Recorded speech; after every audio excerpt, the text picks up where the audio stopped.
Hello शक्ति, welcome to divine की पाठशाला। कैसे हो आप? आज इतने उदास क्यों हो? मैम, मेरी मम्मा की तबीयत ठीक नहीं है, उनको शायद वायरल फीवर हुआ है तो पापा डॉक्टर के लेके गए हैं। अरे तो इसमें परेशान होने की क्या बात है? कोई बात नहीं, डॉक्टर मेडिसिन लिखेंगे, वो 2-3 दिन रेस्ट करेंगी तो बिल्कुल जल्दी से ठीक हो जाएंगी। और साथ ही आप भी उनका ध्यान रखना। बट मैम, मैं तो इतनी छोटी हूँ, मुझे तो आता भी नहीं कि जब कोई बीमार हो जाता है तो उसका ध्यान कैसे रखते हैं। कोई दिक्कत नहीं, आप छोटे हो तो क्या हुआ, छोटे बच्चे भी जब कोई बीमार हो जाए, कोई बड़ा इंसान घर पे बीमार है तो उनका ध्यान रख सकते हैं। कोई भी, आपके सिबलिंग्स भी कोई भी बीमार है तो आप उनका ध्यान रख सकते हैं। तो मैम प्लीज़, क्या आप मुझे सिखाएंगी, समझाएंगी कि मैं क्या कर सकती हूँ, कैसे हेल्प कर सकती हूँ उनकी? अरे बिल्कुल। और आज से ही आप ये फॉलो करना, बिकॉज़ आपकी मम्मा की तबीयत ठीक नहीं है तो आप ये छोटे छोटे एक्शन लेना। सबसे पहली चीज़, जिस भी कमरे में पेशेंट है, जो बीमार है वो है, उस कमरे को बिल्कुल साफ़ सफाई से रखिए।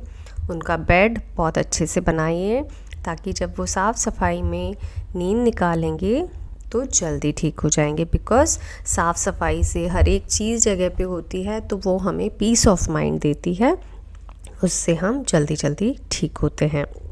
दूसरी चीज़, जहाँ पे पेशेंट हैं वहाँ पे शोर शराबा नहीं करना।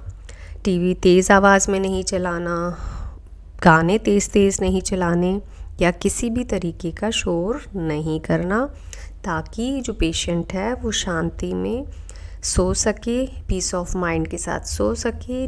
और जितने अच्छे से वो नींद पूरी करेंगे उतनी जल्दी रिकवरी होगी, बिकॉज़ नींद से बहुत अच्छी रिकवरी होती है।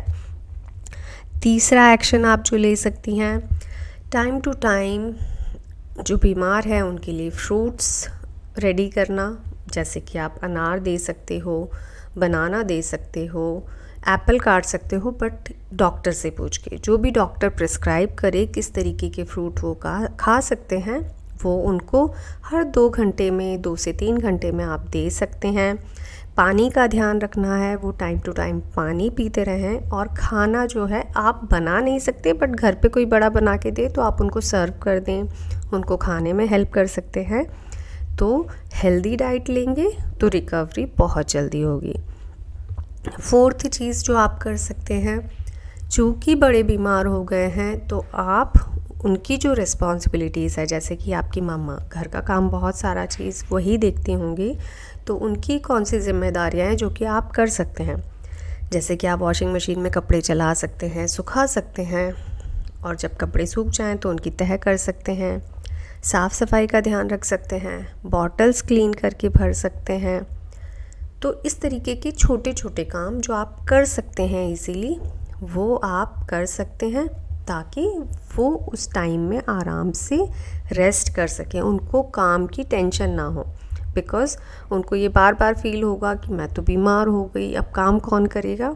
तो आपको इस जिम्मेदारी से कहना है कि आप रेस्ट कीजिए मामा, और मैं जिम्मेदारी निभाऊंगी।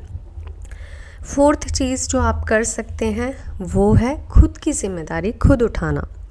जैसे कि जब आपको पता है कि मम्मा की तबीयत ठीक नहीं है तो मॉर्निंग में आप टाइम से उठें स्कूल के लिए। टिफ़िन भी आप चाहें तो आप खुद से बना सकते हैं, पता है आपको, बिकॉज़ कुछ कुछ चीज़ें ऐसी होती है जो बच्चे खुद से बना सकते हैं। जैसे कि सैंडविच आप खुद से बना सकते हैं। भेलपूरी जो है बहुत इजी रेसिपी होती है, वो बहुत आराम से आप खुद से बना सकते हैं। ठीक है। और आपको ये चीज़ें नहीं आती तो मैं आने वाले टाइम पे ये चीज़ें भी आपको सिखाऊंगी जो कि आप छोटे छोटे बच्चे खुद से कर सकते हैं। तो पॉइंट ये है कि खुद की जो रिस्पॉन्सिबिलिटी है वो आप खुद उठा सकते हैं।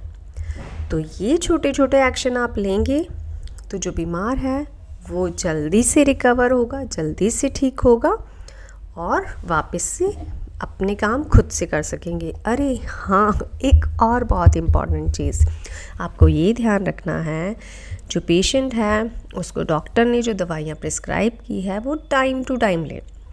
तो हो सकता है आपको नहीं पता दवाइयाँ कौन सी लेनी है, बट आप उनको टाइम से याद दिला सकते हैं, क्या आपने मेडिसिन ले ली, क्या आपने खाना टाइम से खा लिया। तो ये छोटी छोटी चीज़ें ही उनके लिए बहुत बड़ी हेल्प होगी और उससे वो बहुत जल्दी रिकवर हो जाएंगे और फिट एंड हेल्दी हो जाएंगे।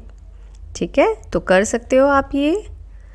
यस मैम, मैं आज ही जाऊंगी, अपनी मम्मा की पूरी हेल्प करूंगी, ध्यान रखूंगी, साफ़ सफाई रखूंगी, शांति बनाए रखूंगी और उनके खाने का ध्यान रखूंगी, उनकी मेडिसिन्स का ध्यान रखूंगी। थैंक यू मैम मुझे ये सब चीज़ें समझाने के लिए।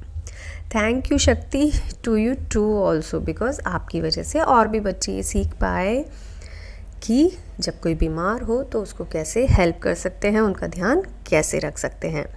तो अभी मैं जाती हूँ और अगली बार फिर से मिलेंगे डिवाइन की पाठशाला में। तब तक के लिए बाय बाय।